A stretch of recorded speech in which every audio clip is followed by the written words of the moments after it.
Yeah, I'm very glad you're all here. I'm impressed.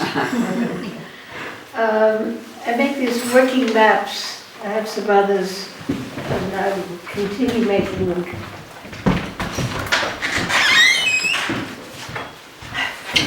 More pillows. And another chair. Good.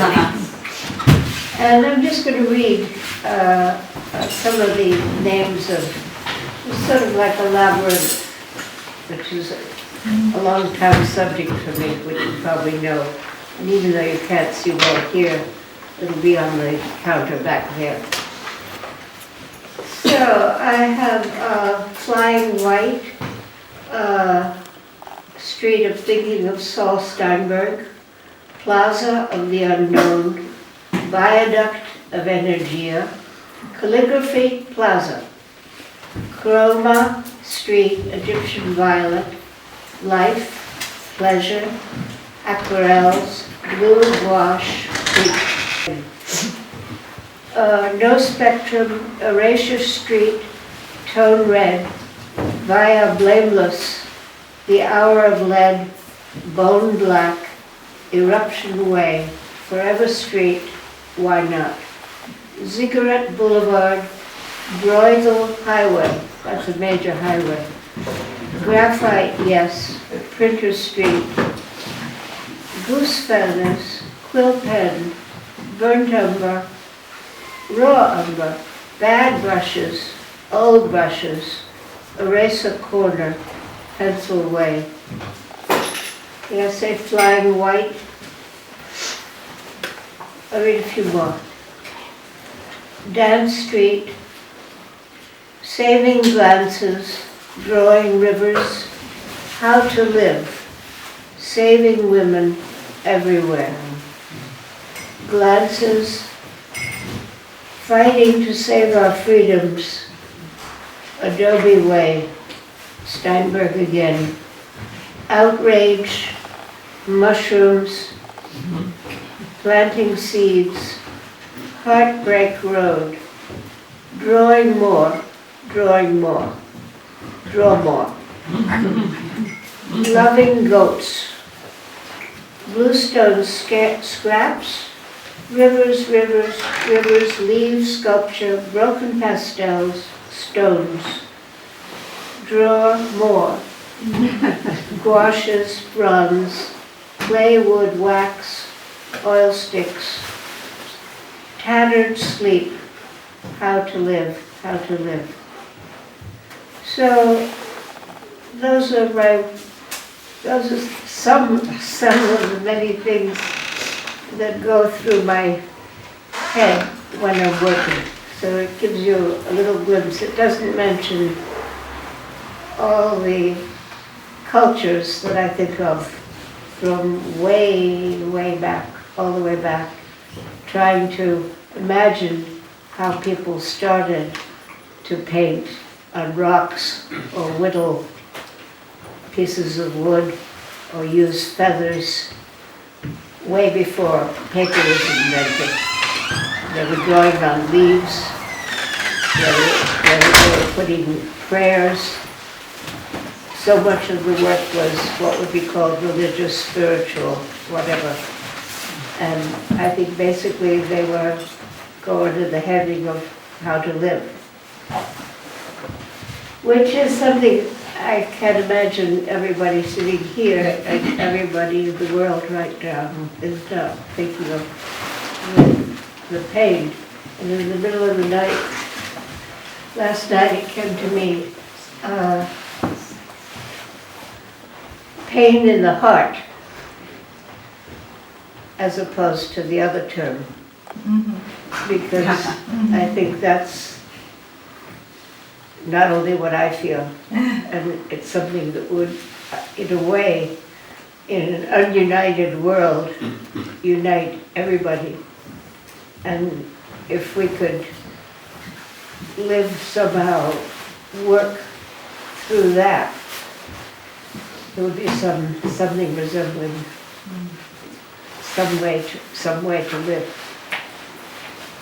So this work is almost all quite recent. And I have painted on glass before, but not in the way that I'm doing it now. I painted on glass, actually larger pieces. And it's quite a curious way to work because it's inside out, backwards, forwards, because you can't see the back of these, but they don't resemble the front at all. Because I paint over and then I go with chisels and cut out the paint mostly when it's dry. So I'm sort of doing sculpture on the back of glass in order to paint. I know it doesn't make sense, but that is in case you want to know how they're done.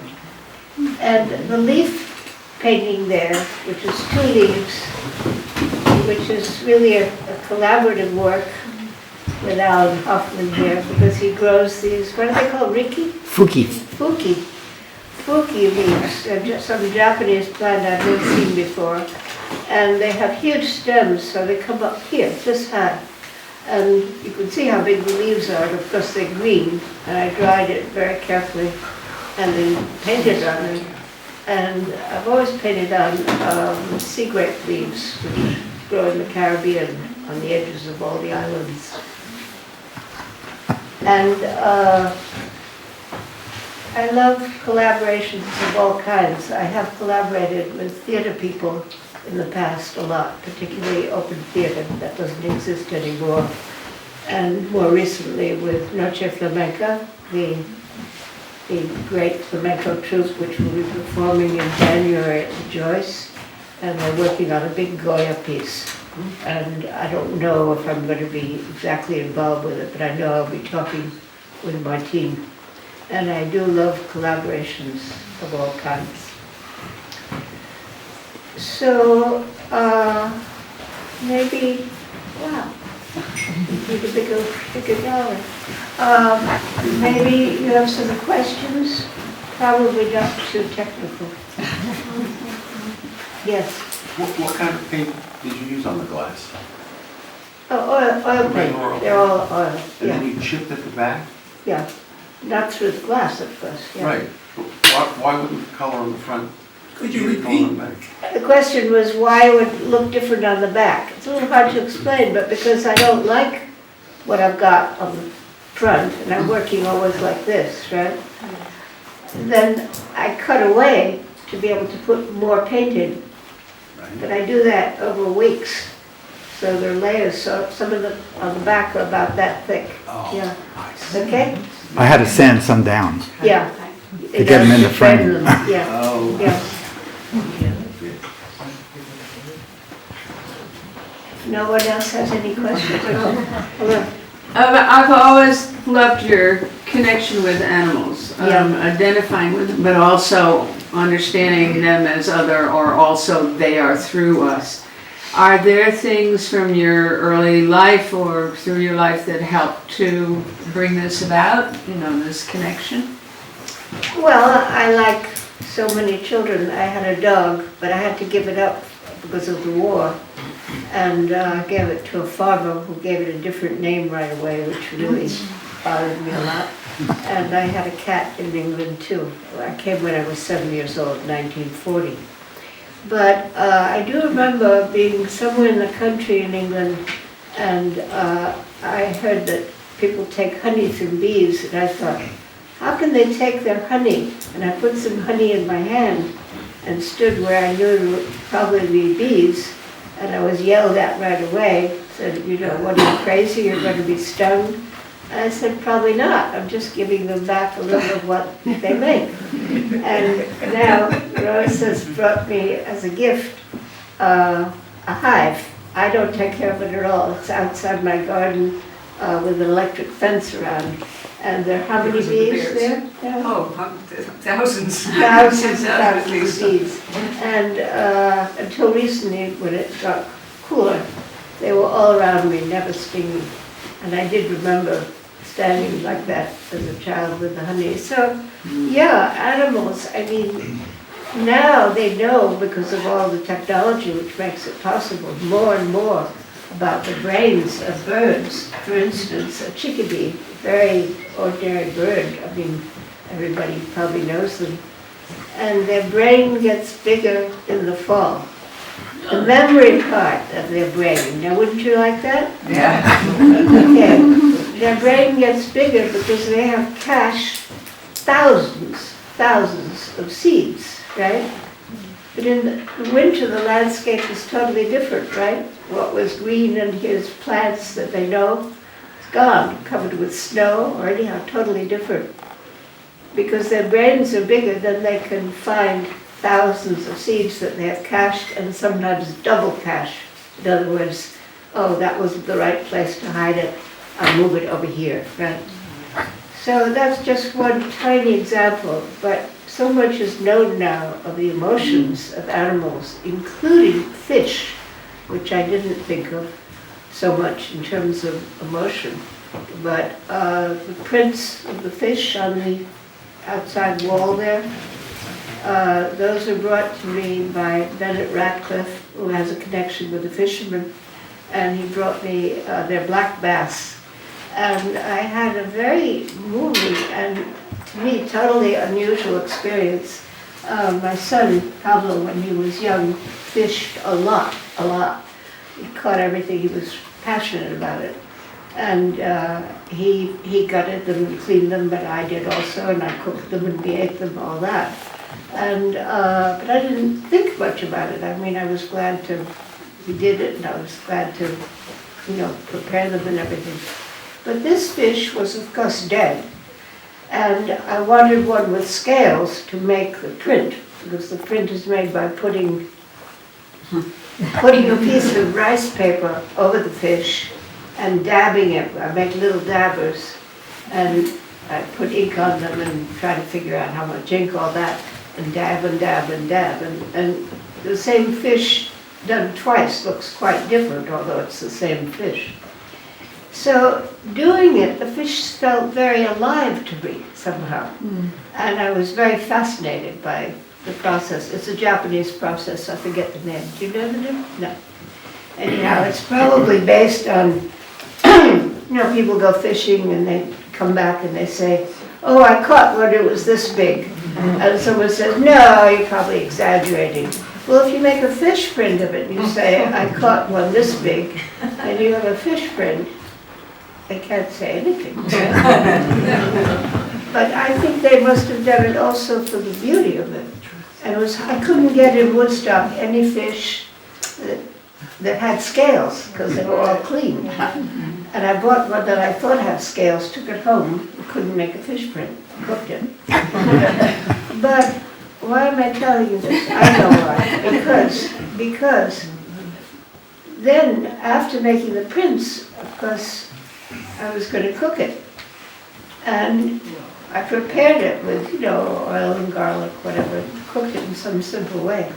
But when I started to cook it, then I was so aware of how dead it was, even though obviously it was dead all the time. And I almost cried because I began thinking about how there's so few fish in the sea, right? What we've done to the oceans, and how there will be fewer. And because of the ghastly fishing practices, the worst are in China, but they're bad everywhere. So it became very, very emotional, yeah. So did I answer your question? Oh, yes, yeah, I mean, you have a heart connection with them, and I don't think all the young people now have that experience, maybe even with a pet, or certainly not like our outdoors Woodstock, and I see that as a great loss. In cities, they certainly don't, no. Yeah. Didn't you go to Africa also with Peter Matheson? No, I never went. Oh, you didn't go? No, people think I went. Because of the book, Shadows of Africa, no. He lived there, of course, a lot. And he wanted to do the book. And I had many drawings of African animals, and from, of course, mainly zoos, and some from film, and from the natural history, where I've always done a lot of drawing. That's a great school. If you have kids and you want to send them to school, send them there. Anyone else? Yeah, I don't want to probe too much, but picking up on the animal question, some animals appeared a lot Yes. in your early work. Yeah. White horses yeah. and sometimes flying. Yeah. And I'm wondering if some of particular animals had particular meaning to you. Well, they do. I mean, all birds do. I've been drawing and trying to draw birds all my life. And of course, all the cat family and the ungulates, and also dinosaurs, drawing in the Natural History Museum. And yeah, and the combination to me seems very natural. It doesn't seem in any way, first of all, it's ancient. I didn't invent it at all. I didn't invent any of this. And yeah, I mean, I think there are many people now certainly concerned and talking and thinking about the whole coexistence of all animal life, which of course should include all plant life, because there's no way we can be, independent of it for one breath. Yeah. And I have tremendous, beyond respect for all the people all over the world in different places. Some are just one person working, trying to save some species, It could be an insect, could be a butterfly. Bonnard, by the way, said what he wished, I think he said in 200, I forget when he died, around when, in the 40s, I think. Anyhow, he said he hoped, sort of, I think by the year 2000, that people would think of his work like a butterfly passing over. And I thought, for Bonnard, I couldn't say such a thing, but for Bonnard, that seemed very good to me. Yeah. Mushrooms, Mushrooms. neither plant nor animal. What? They're not plants or animals. No, they're the magic in the world, Yes, right? they are. Yeah, of every kind, including deadly and disease, but they are the magic. And what I don't understand is that years ago, I heard that all packaging could be made from some kind of microbial. And as you know, all we do is receive plastic and cardboard and triple wrap where it was wrapped once. But mushrooms, yeah, I use mushroom spores when I can, and sometimes I use the bracket mushrooms. What are they called? There's a name for them besides. The big ones that grow on trees horizontally. Is it What? chaga? The Addiscolk. What? The Addiscolk. Rishi. I think you're talking about No. a lot of mushrooms. Artist palette. What? Artist palette. Artist palette. Yeah. That is yes, Yeah. because you That's can what it draw looks on them like, at the right time. This is the right time of year. My request to anyone here who sees them, who has a sharp knife or an axe. I used to travel in the car with an axe because when I would see them, this is the right time because too early you can't draw on them. And what you're doing when you're drawing, it's okay, with your fingernail or a tiny knife, you're going into this just tiny surface which then oxidizes. So where you see a brown line, that's not me putting a pen in a brown ink bottle. That's the oxidation of the mushroom. So that's what I think of as a collaboration, me and the mushroom. But somebody brought me one this big. It weighed like 19 pounds, and he had gone hiking, and he saw I'd never had one that big to work on. And he put it in his backpack and then continued hiking for 2 days, and then called me and said, "Mary, I have something for you." I said, "Good."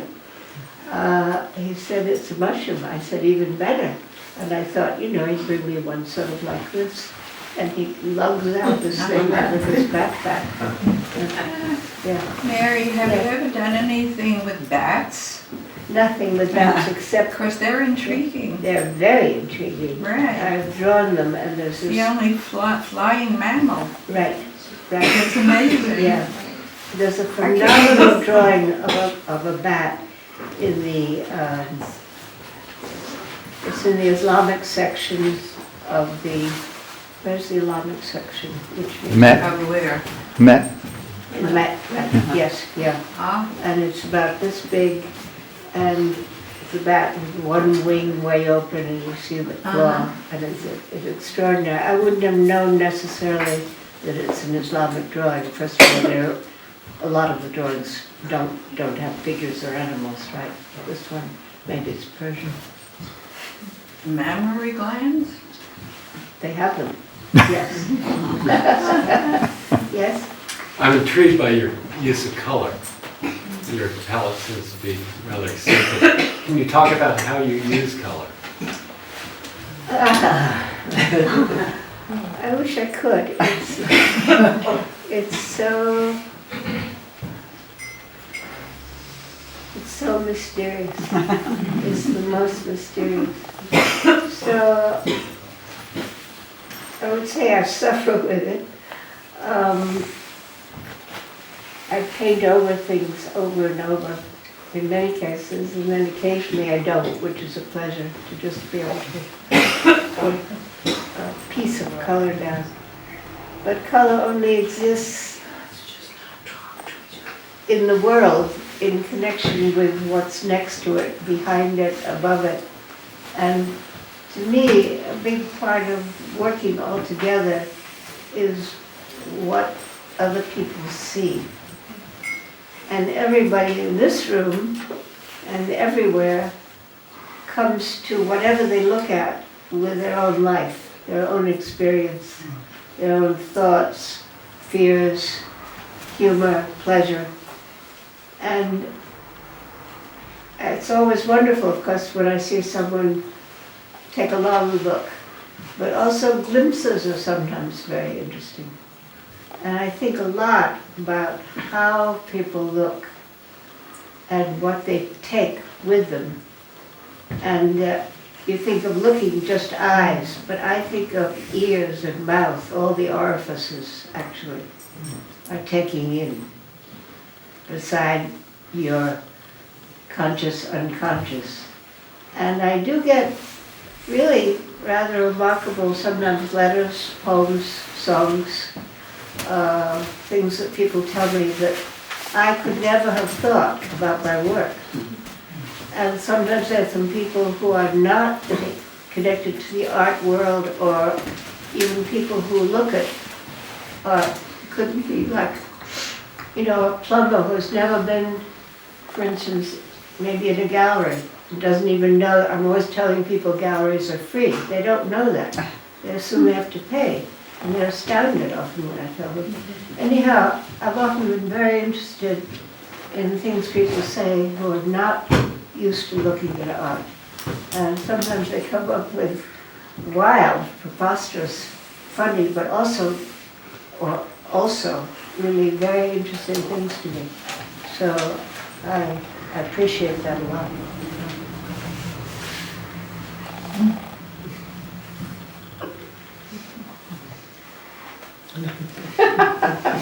This guy's taking over. Someone else, I'll come back to you. How about ideas of what you want to work on over the winter? Whoa. Well, one I do. The painting that's sort of behind you in that little box, the one that's called Sleeping with my eyes wide open. I did that with a man named Tom Donahue, who's a rather remarkable person. I don't even have to describe him because he does so many things. He's an artist, but he's an astounding craftsman.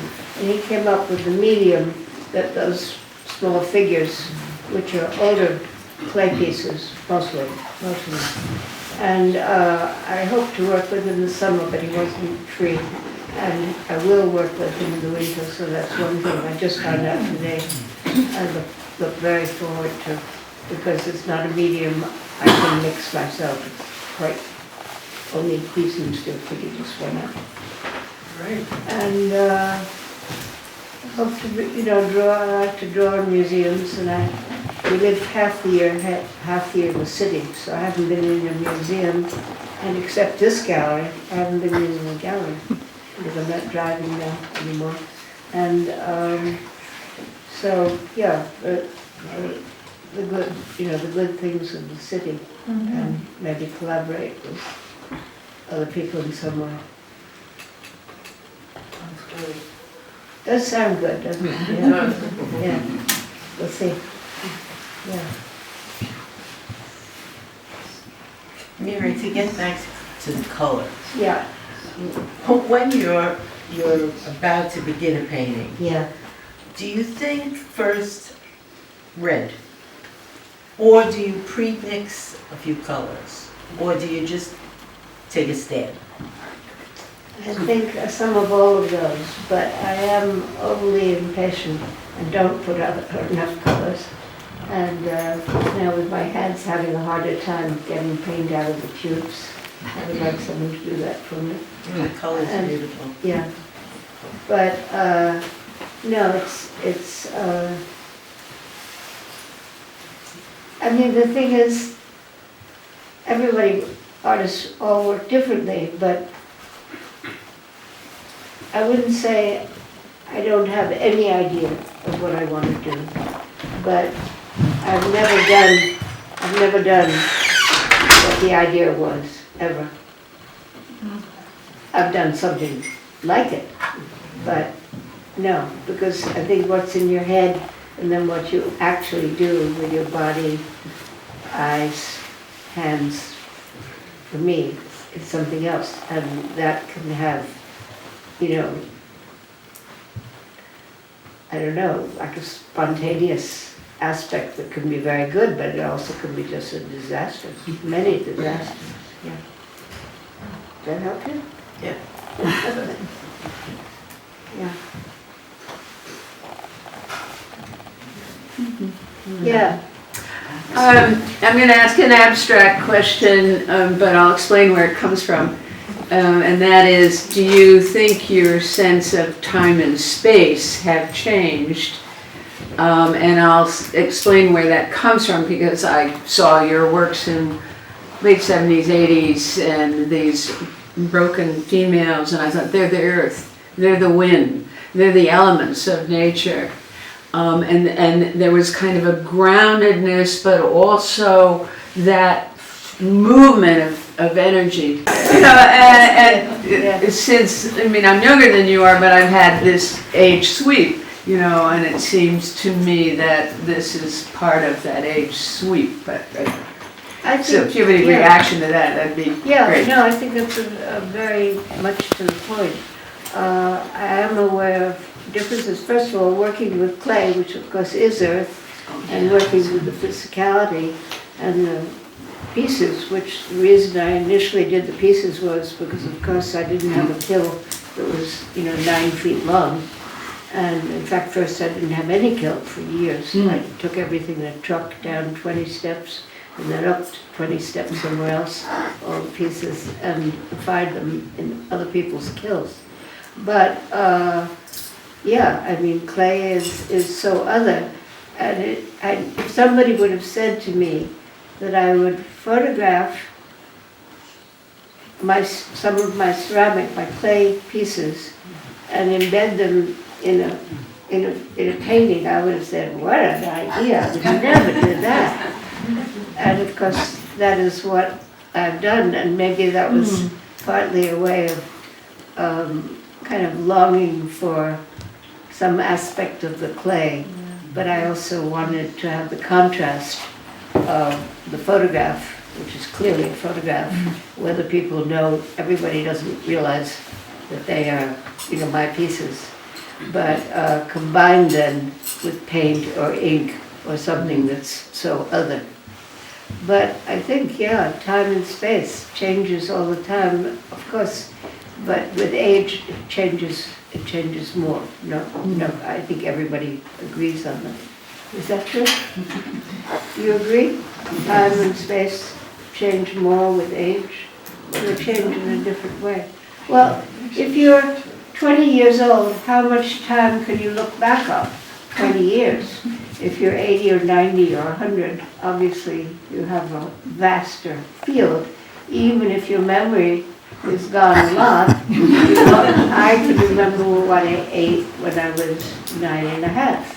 So even if I can't tell you what I did this morning. And that's very common, I know.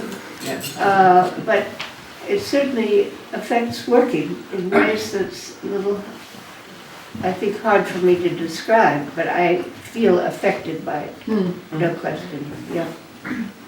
I'm very affected by dreams, which are long. I could spend the whole day writing them. I would be like a character in a Borges story who sleeps, gets up, writes the dream all day, and goes to sleep, and writes the dream, etc., and has no life, right? So I don't want to do that, but I often spend some time in the morning because they're so long and complicated, and so many cultures and languages I don't speak, and architecture that, you know, I mean, I'm more inventive in my dreams than I am in the rest of my life, no question. Yeah.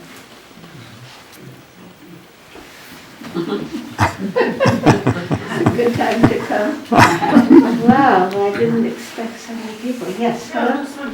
Could you tell us more about this painting? Is that an albatross? An albatross? Yeah. I did think of it sometimes as an albatross, and other times as some kind of seabird, heron. I didn't care that I couldn't say, you know, the name of it. Most of my animals, I don't think I can, except the goats probably and antelopes, yeah. Yeah. And I wanted it to be both, you know, ground, land, water, and sky, yeah.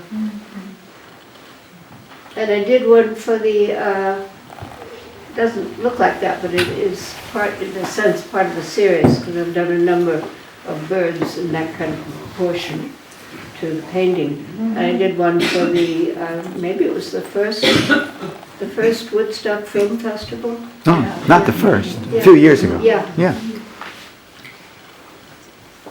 yes.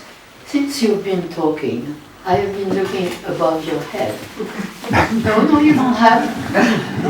And talking about representation, it's not an animal. No. What is it? Well, it's also, I better look at it myself too.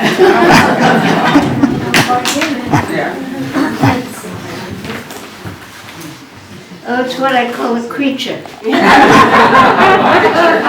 answer. And I have used that creature over and over, maybe too much. And yeah, it's that combination again. Is that a bird? Is that supposed to be like a bird? Down here, Yeah. not that I know of. It just looks like the wings Oh. and it's all tucked into each Yeah. other. See what I mean? Interesting to see what other people see. Yeah, I can see that, yeah. Someone else had their hand up?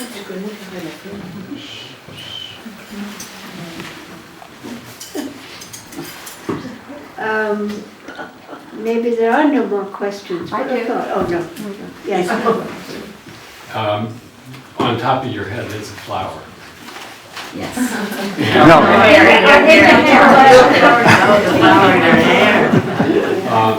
I garden a lot. The garden teaches me a lot. That's what I wanted to know. Yeah. Gardening is just an astounding activity. And I also do what's called, what's it called? Guerrilla gardening. Do you know what that is? No. Well, you may be doing it and not knowing it. But it has a name and there are books. And Leo's son, my stepson Max, does it in Maine. He has a wine shop and he's a cellist. And he goes around and puts sunflower seeds like at the gas station where there's a little earth. In other words, public places, not in other people's gardens. He has his own garden. But that's guerrilla gardening. And in New York, somebody planted a lot of sunflowers below Canal Street. And that's just what I've seen, and other things. And it's a great thing to do. So I usually have a lot of morning-glory seeds in my pocket in the city. And when I'm walking, I just dump them in, you know, what's in front of people's houses, little bits of the tree pits. And it's done in many parts of the world, and people are doing it, planting things to eat too. Like on things by the highway, you know. And it's a nice thing to do, and you either see the results or maybe you never do, and you don't know, or mice eat them or whatever. It's all chance. Do you ever go back to see whether anything's? Yes, like we live on 19th Street in the city, and so on streets I walk, 18th, 17th Street, yes, I've seen lots of morning glories. And if you're planting the seeds in a package, which I'm not mostly doing, I'm gouging seeds, all kinds of wild seeds, everything. But blue seeds don't ever come back blue, they come back really quite ferocious purple. Yeah. Yeah. No, it's nice to see when you have a chance to see what you've sown. Right? I do it in Newfeld. We call it seed bombing. Seed bombing, yes. People do it even to cars sometimes. Yeah. No, we need every leaf, every, not poison ivy, but everything else. Yeah. I was looking at that piece, Yeah. and at first when I saw it, I didn't see, there's like a face and then a face in the back. Is that what I'm seeing? Is that what you? That's what you're seeing. I see, yeah, in the back of the head. Uh-huh. And Yeah. then I see the finger, Yeah. which is, it looks like everything else is more skeletal, I guess. And then you have the finger Yeah. there. Like, what was your concept of this? Well, that painting is actually based on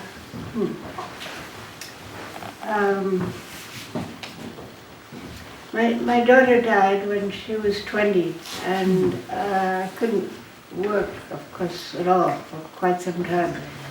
And then I started making drawings, and I didn't know what was going to come up or anything. Very, very rough, and a lot of nothings. But one image that kept on recurring was a woman holding onto trees at the edge of something. In other words, Hanging on to hanging on, surviving. Yeah. And I don't think I've ever actually talked about this.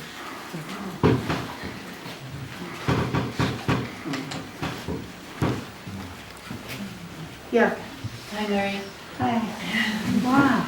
I'm taken by the painting on the other side with the orange plant. Yes. And I'm listening to people talking about time and the seeds and all that. And that one strikes me as almost your voice talking to us. And you know, the way it's being held, and almost like in terms of time and all the time you've had to live and to experience, you're almost saying something to us with that plant and that expression on that face. And I just, I'm really taken by it. It's one I haven't seen of yours. I don't know why, but I just think it's a beautiful piece. Well, that's very beautiful what you said about it. And of course, I think as an artist, what you would want, if you're fortunate, most is to be able to have a voice that speaks or sings or whatever. And so I'm glad if you see that. Yeah. She's holding an nasturtium, and that's a plant of any plant. It's the one I've probably painted over and over and over. And I grow them a lot. And this year they were phenomenal. Something about the rain, and they've never been like that. And everything about them, the leaf and the seed pod itself, which I think some people pickle, right? Yeah. And you can eat the leaves, you can eat the flowers. But they're a beauty, but it's the whole twining, the way they twine, yeah.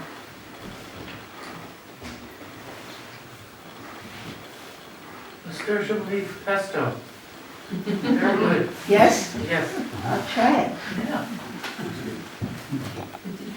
Thank you. You're welcome. You can get recipes for that. Yes. Hi, Mary. Hi. I just want to say, Okay, Dave. I just want to say that you really do have a voice, And we thank you for your originality and for sharing with us all your ideas. Wonderful.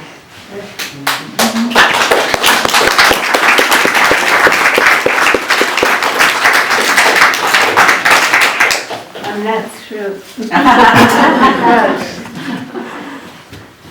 most of you probably know, because I talk about it all the time, but I worked since 22 years for Solar, Cookers, International.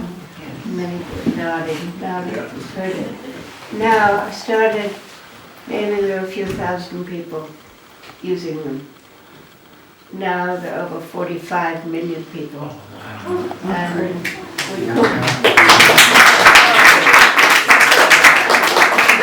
we cooked in front of the UN years ago with the simplest cooker made of cardboard. They give you the design free, you can make it yourself. It takes you 20-25 minutes with an old cardboard box, and you buy aluminum paper.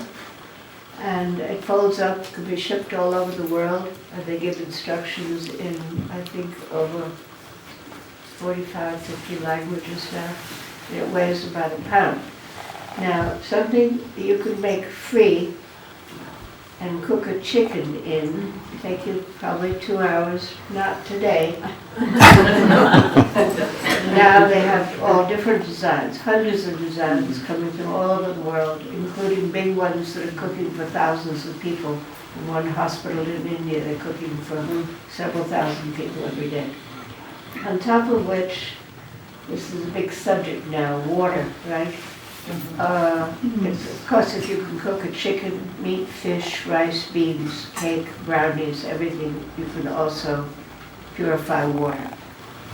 Most of the world has no water to drink that's healthy. And so I've been working for them just as a volunteer, talking like this, not usually to this many people, and it has helped, it's brought money in. People said $5, I know where it goes, it doesn't go into somebody's garage. And that, and the other thing, I made the truth buttons, which you've seen. I usually have one on, it's very unusual, I don't have one on, I forgot. And sell them for $3, and we've raised $28,000 for Planned Parenthood. I dreamt about the Pope, first time, maybe last time, and I was actually in bed with him, not in a sexual way, but I was next to him in bed, telling him about the truth buttons, and wondering if I should tell him where the money would go, and thinking he would never. And so I was torn in the dream whether to tell him the truth or just throw him some buttons over the bed. It's a good buttons.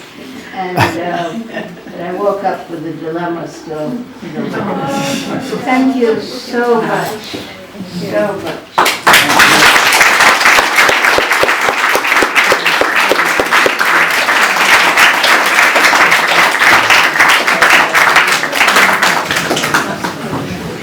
Alan thought 12 chairs would do it. You said okay.